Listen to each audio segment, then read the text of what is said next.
Bapak, Ibu, dan Saudara sekalian, firman Tuhan akan kita renungkan dari Lukas 10 ayat 1 demikian. Kemudian daripada itu, Tuhan menunjuk 70 murid yang lain, lalu mengutus mereka berdua-dua mendahuluinya ke setiap kota dan tempat yang hendak dikunjunginya.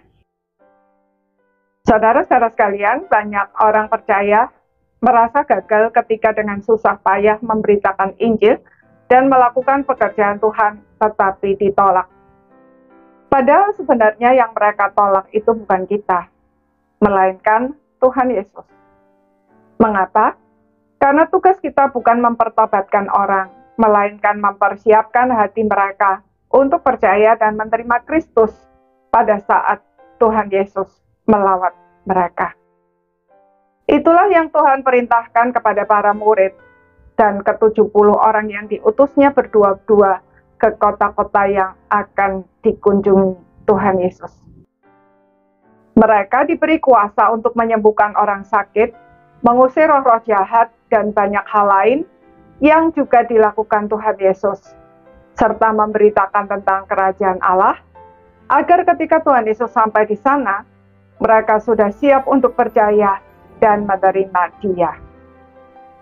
Jadi, orang bisa percaya dan menerima Kristus serta bertobat bukan karena kita memberitakan Injil kepada mereka, tetapi karena Tuhan berkenan melawat mereka. Meskipun demikian, memberitakan Injil merupakan bagian penting dari proses tersebut.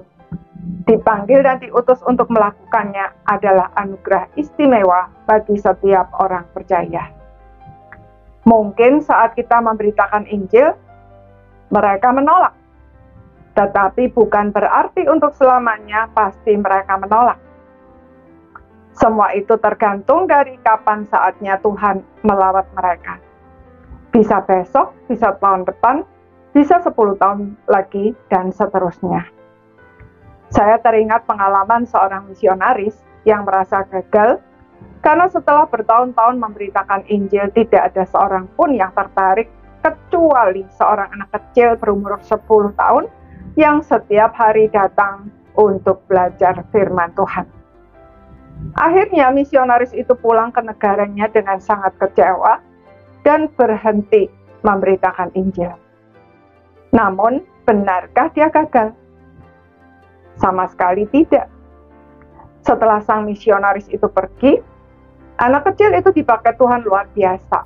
Ia memberitakan Injil dan Tuhan melawat orang-orang di sana, sehingga banyak orang menjadi percaya dan menerima Tuhan Yesus.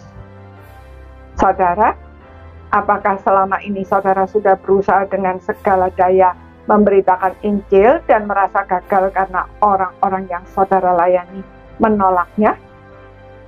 Jangan putus asa, sebab tanggapan manusia itu bukan ukuran kegagalan atau keberhasilan sebuah pelayanan. Jika kita melakukannya dengan motivasi yang murni, selalu mencari pimpinan Tuhan dan taat kepadanya, serta melakukannya dengan setia, maka walaupun kita merasa gagal, dan memang kita bisa gagal, tetapi sesungguhnya Tuhan tidak pernah gagal. Kalaupun kita gagal karena kelemahan kita sebagai orang berdosa, Tuhan bisa mengubah kegagalan kita menjadi kebaikan. Karena itu, lakukan saja bagian kita dengan sepenuh hati dan semaksimal mungkin, dan serahkan semuanya kepada Tuhan. Maka suatu saat kita pasti akan menuai hasilnya dan bersukacita karena Tuhan bekerja melampaui apa yang mampu kita pikir dan harapkan. Maukah saudara? Amin.